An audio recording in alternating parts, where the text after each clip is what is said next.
जीवित पुत्रिका व्रत कथा।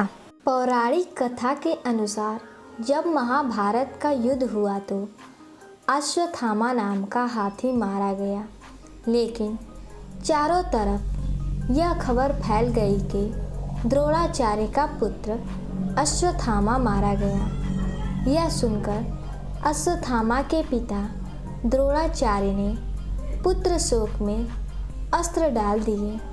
तब द्रौपदी के भाई धृष्टद्युम्न ने उनका वध कर दिया। पिता के मृत्यु के कारण अश्वत्थामा के मन में बदले की अग्नि जल रही थी। अपने पिता के मृत्यु का बदला लेने के लिए वह रात के अंधेरे में पांडवों के शिविर में जा पहुंचा। उसने पांडवों के पांचों पुत्रों को सोया हुआ देखकर उन्हें पांडव समझ लिया और उनके पांचों पुत्रों की हत्या कर दी।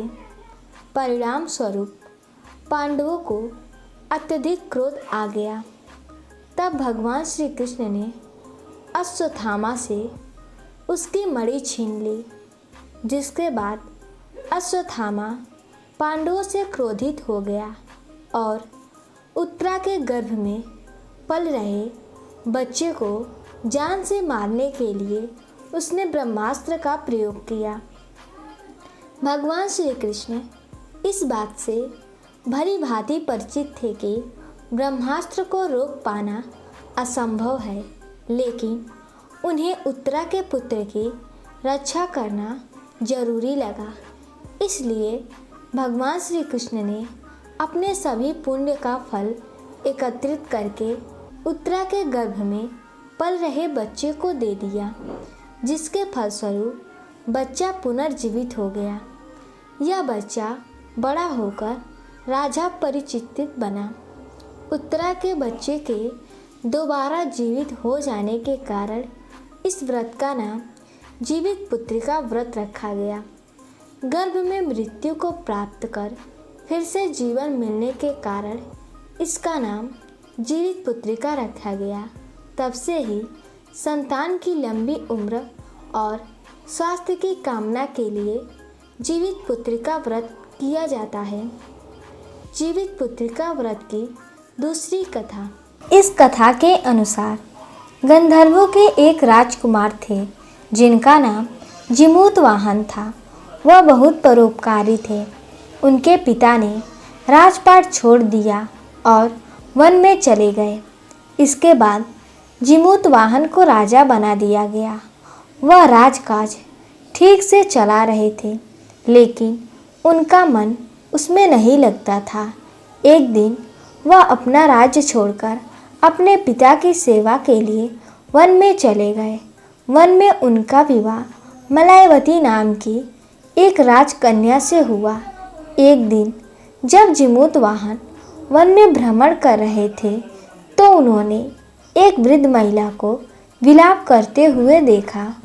उस महिला का दुख देखकर उनसे रहा नहीं गया और उन्होंने वृद्ध महिला को विलाप का कारण पूछा। इस पर वृद्ध स्त्री ने बताया कि वह नागवंश की स्त्री है और उनका एक ही पुत्र है। उसने बताया कि पक्षीराज गरुड़ को नागों ने वचन दिया है कि हर रोज एक नाग उनके पास आहार स्वरूप जाएगा और उसने वह अपनी भूख शांत किया करेंगे।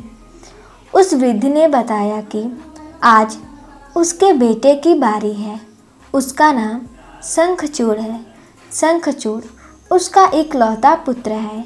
अगर उसके इकलौते पुत्र की बलि चढ़ गई तो किसके सहारे अपना जीवन व्यतीत करेगी। यह सुनकर जीमूतवाहन का दिल रो उठा। उन्होंने कहा कि वह उनके पुत्र के प्राणों की रक्षा करेगा और उनके बदले वह जाएंगे। ऐसा कहकर जीमूतवाहन तय समय पर गरुड़ के पास पहुंच गए। जीमूतवाहन लाल कपड़े में लिपटे हुए थे। गरुड़ देव ने उनको पंजों में दबोच लिया और उड़ गए। उसे हैरानी होती है कि जिसे उसने पकड़ा है वह कोई प्रतिक्रिया क्यों नहीं दे रहा है। तब वह जीमूत वाहन से उनके बारे में पूछता है। तब गरुड़ जीमूत वाहन की वीरता और परोपकार से प्रसन्न होकर सांपों से कोई और बलिदान नहीं लेने का वादा करता है। मान्यता है कि तभी से ही संतान की लंबी उम्र और कल्याण के लिए जीतिया व्रत मनाया जाता है। जीतिया व्रत कथा 3। धार्मिक कथाओं के मुताबिक बताया जाता है कि एक विशाल पाकड़ के पेड़ पर एक चील रहती थी। उसे पेड़ के नीचे एक सियारिन भी रहती थी। दोनों पक्की सहेलियां थीं। दोनों ने कुछ महिलाओं को देखकर जीतिया व्रत करने का संकल्प लिया और भगवान श्री जीमूत वाहन की पूजा और व्रत करने का प्रण ले लिया। लेकिन जिस दिन दोनों को व्रत रखना था उसी दिन शहर के एक बड़े व्यापारी की मृत्यु हो गई और उसके दाह संस्कार में सियारिन को भूख लगने लगी थी। मुर्दा देखकर वह खुद को रोक न सकी और उसका व्रत टूट गया। पर चील ने संयम रखा और नियम व श्रद्धा से अगले दिन व्रत का पारण किया। अगले जन्म में दोनों सहेलियों ने ब्राह्मण परिवार में पुत्री के रूप में जन्म लिया। उनके पिता का नाम भास्कर था। चील बड़ी बहन बनी और सियारिन छोटी बहन के रूप में जन्मी। चील का नाम शीलवती रखा गया। शीलवती की शादी बुद्धिसेन के साथ हुई, जबकि सियारिन का नाम कपूरावती रखा गया और उसकी शादी उस नगर के राजा मलाय केतु से हुई। भगवान जीमूत वाहन के आशीर्वाद से शीलवती के साथ बेटे हुए, पर कुपरावती के सभी बच्चे जन्म लेते ही मर जाते थे। कुछ समय बाद शीलावती के 7 पुत्र बड़े हो गए और वे सभी राजा के दरबार में काम करने लगे। कपूरावती के मन में उन्हें देख ईर्ष्या की भावना आ गई। उसने राजा से कहकर सभी बेटों के सर काट दिए। उन्हें 7 नए बर्तन मंगवाकर उसमें रख दिया और लाल कपड़ों से ढककर शीलवती के पास भिजवा दिया। यह देख भगवान जीमूत वाहन ने मिट्टी से 7 भाइयों के सिर बनाए और सभी के सिरों को उसके धड़ से जोड़कर उन पर अमृत छिड़क दिया। इससे उनमें जान आ गई। 7 युवक जिंदा हो गए और घर लौट आए। जो कटे सिर रानी ने भेजे थे वे फल बन गए। दूसरी ओर रानी कपूरावती बुद्धिसेन के घर से सूचना पाने को व्याकुल थी। जब काफ़ी देर सूचना नहीं आई तो कपूरावती स्वयं बड़ी बहन के घर गई। वहाँ सबको जिंदा देखकर वह सन्न रह गई। तब उसे होश आया तो बहन को उसने सारी बात बताई। अब उसे अपनी गलती पर पछतावा हो रहा था।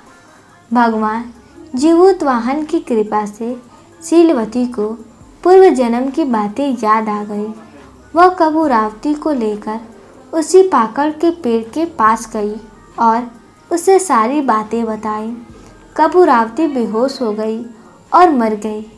जब राजा को इसकी खबर मिली तो उन्होंने उसी जगह पर जाकर पाकड़ के पेड़ के नीचे कपूरावती का दाह संस्कार कर दिया। मान्यता है कि तभी से ही संतान की लंबी उम्र और कल्याण के लिए जीतिया व्रत मनाया जाता है। तो दोस्तों, आप सभी को यह जीतिया व्रत की कथा कैसी लगी हमें कमेंट करके ज़रूर बताएं और अच्छी लगी हो तो वीडियो को लाइक करें और ऐसी ही कहानियों के लिए हमारे चैनल को सब्सक्राइब करें और वीडियो को ज़्यादा से ज़्यादा शेयर करें। धन्यवाद।